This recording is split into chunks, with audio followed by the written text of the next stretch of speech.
சின்ன மருமகள்ல அடுத்து என்ன நடக்க போகுதுன்னு வாங்க பார்க்கலாம். தமிழ முழு மனசோட சேது ஏத்துக்கிட்டா நல்லா இருக்கும்னு நினைக்கிறவங்க நம்ம வீடியோவை லைக் பண்ணிக்கங்க.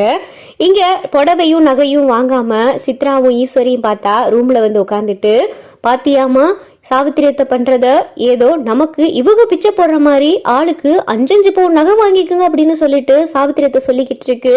இதெல்லாம் நமக்கு தேவையாமா? இன்னும் அந்த தாமரை கழுத்துல சேது தாலியே கட்டல. ஆனா அதுக்கு முன்னாடி இந்த சாவித்திரி எப்படி ஆட்டம் போடுது பாரு.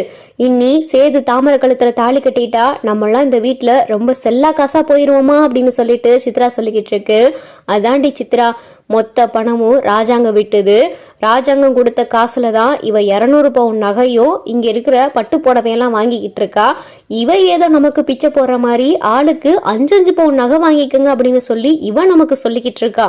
இந்த கல்யாணம் நடக்கக்கூடாது சித்ரா, இந்த கல்யாணம் நடக்கவே கூடாது அப்படின்னு சொல்லிட்டு ஈஸ்வரியும் சித்ராவும் பேசிக்கிட்டு இருக்கையில தான் அப்பா பார்த்தா சாவித்திரி வந்துட்டு, மதினி மதினி அப்படின்னு சொல்லிட்டு சாவித்திரி வரவும், என்ன மதினி சேலையும் நகையும் எடுத்துட்டீங்களா அப்படின்னு சொல்லிட்டு ஈஸ்வரி கேட்கவும், அப்பதான் பார்த்தா சாவித்திரி 2 புடவையை வந்து கொடுக்கவும், அத்தை இது நாங்க எடுத்த புடவை இல்லையே, அம்மாவுக்கு வாடாமல்லி கலரும் எனக்கும் ஒரு கோல்டன் கலர் புடவை தானே எடுத்தோம், அதை உங்ககிட்ட கொடுத்துட்டு தானே நான் வந்தேன், இது நாங்க 2 பேரும் செலக்ட் பண்ணிருக்கிறது அப்படின்னு சொல்லிட்டு தானே வந்தேன் அப்படின்னு சொல்லிட்டு சித்ரா சொல்லிக்கிட்டு இருக்கேல.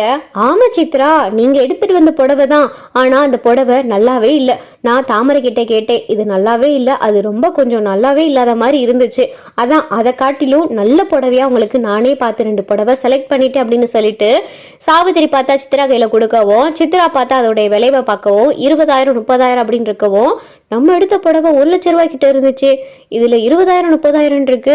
சரி சரி அப்படின்னு சொல்லிட்டு, சரித்த பரவாயில்ல, நாங்க கல்யாணத்துக்கு இந்த புடவையே கட்டிக்கிறோம் அப்படின்னு சொல்லி சித்ரா சொல்லவும், சரிங்க மதினி, நீங்க தலைவலிக்குதுன்னு சொன்னீங்கல்ல, நீங்க படுத்து ரெஸ்ட் எடுங்க, இன்னும் ஏகப்பட்ட வேலை இருக்கு, இந்த பிளவுஸ் வேற தைக்க கொடுக்க போகணும், நானும் தாமரையும் அதுக்கு போயிட்டு வந்துடும், நீங்க தலைவலிக்குதுன்னு படுங்க அப்படின்னு சொல்லிட்டு இங்க பார்த்தா சாவித்திரி வெளியே வந்துடுது.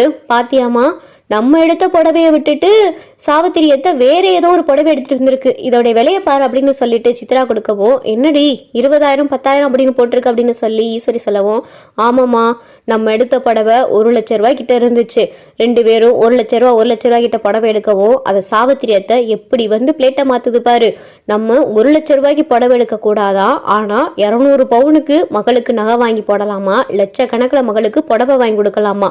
நம்ம புடவை எடுத்ததை அதை மாத்திட்டு கேவலம் 20,000 10,000க்கு இருக்கிற புடவை எடுத்துட்டு வந்து கொடுத்துட்டு எப்படி பேச்ச மாத்துது பாரு அப்படின்னு சொல்லி சித்ரா சொல்லவும், சரிதான் சித்ரா, இவ கல்யாணம் நடக்கிறதுக்கு முன்னாடியே இந்த ஆட்டம் ஆடுறா, கல்யாணம் நடந்துட்டா இந்த வீட்டை விட்டு இவ நம்ம துரத்தினாலும் துரத்திடுவா, இந்த கல்யாணம் மட்டும் நடக்கக்கூடாது சித்ரா, இந்த கல்யாணம் நிக்கிறதுக்கு என்னென்ன வேலை பார்க்கணுமோ அத்தனையும் நம்ம பார்க்கணும், இந்த சாவித்திரிக்கும் தாமரைக்கும் நம்ம சாதகமா இருக்கிற மாதிரி இருந்து இந்த கல்யாணத்தை எப்படியாவது தடுத்து நிறுத்தியே ஆகணும்.